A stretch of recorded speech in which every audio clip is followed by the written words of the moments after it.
The first thing I want to do is thank Chip Foose again for the matching of the Taco purple paint.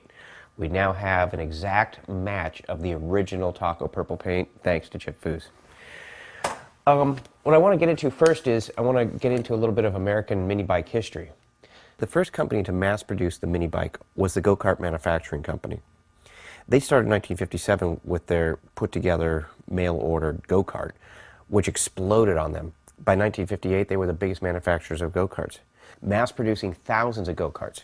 But they came up with another idea, to take the same little two-stroke engine they were using in the go-kart and created a two-wheel vehicle. So go-kart manufacturing started to mass-produce the mini bike from about 1958 to about 1963. In 1963, the Go-Kart Manufacturing Company went bankrupt. Steen's catalog had become the accessory hot rod parts catalog for go-karts, mini bikes, motorcycles, midgets. John Steen knew well enough that the go-kart market was saturated, but the mini bike market had yet to be tapped. And with go-kart manufacturing going out of business, he knew it was time to build his own mini bike. So in 1963, Steen's offered the very first Taco mini bike. So that's American mini bike history. If you want to find out the full detailed history about American mini bikes, go to my website, www.steenstacomini-bikes.com. Now, I'm so crazy and obsessed over the Taco mini bike that I've actually found every single model from 1963 to 1971. These are some of them right here. They're in various states of condition and restoration. Eventually, I will get each one of these bikes restored, and I'm going to highlight them on CarCast. The first bike I actually do want to highlight, though, is my 1967 TACO44. This is it. It's a Survivor. It's unrestored. It's all original. It's all here. And when I found it on eBay, it was really dirty. It had been sitting in a basement or a garage for probably 20 or 30 years.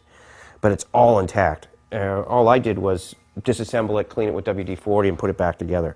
So this is an unrestored 1967 TACO44. All right, the first thing I'm going to go over is the front suspension. The Tacos, the earlier Tacos, were a lower spring cast aluminum knuckle for the front axle. The rear suspension consisted of Chiriani shocks in the rear and a flat bar metal swing arm that was attached to the frame.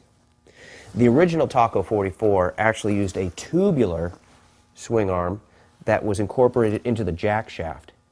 That probably 6 months into the run, they redesigned and came up with this. It was a more durable and stable swing arm. I'm sure that the jack shaft integrated into the swing arm was a really poor decision when you probably had a bunch of kids jumping curbs, going in the dirt, and it was bound to fail. So they upgraded it to the new improved flat bar, welded into the frame model. The engine on the TACO44 was a 3-horsepower Briggs & Stratton. It's a 4-cycle, much more reliable than the 2-stroke chainsaw engine that you had to mix oil and gas and get the right formula. And if you didn't do it right, it was too smoky if you had too much oil. And if you didn't have enough oil, you seized the engine. And it was a real pain in the ass to get started. So the Briggs moved in probably about 66 for the first TACO44, and Taco ended up using that 4-stroke engine for probably the rest of the run of the mini bike craze.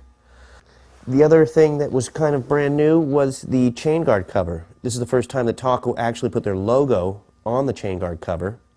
It was the smaller logo, the smaller round logo, about the size of a, I don't know, silver dollar. The logo that we're more familiar with is the tall, fat lettered Taco encompassing the whole chain guard cover. The grips, of course, were Hunt Wild. All TACO44s had a drum brake activated by the chrome lever handle. In 1967, this was probably the first year they started using the Taco decal as a front badge for the mini bike. I can't seem to find any other models where it's earlier than that. So 67, I think, is the first year they started using the Taco decal as a badge. Also on the top of the forks, there's the Steen's manufacturer of Alhambra, California, went on the top of the forks. There's also the Taco seat, what some people call the ducktail rear on the Taco seats. The little rear ducktail is what kind of held your ass in place so you didn't slide off. Another neat thing that Taco did that most mini bike companies didn't do is there was a serial number incorporated in the frames. In the serial number you could figure out what the model was, what year, and what the production run was. So that's my 1967 TACO 44.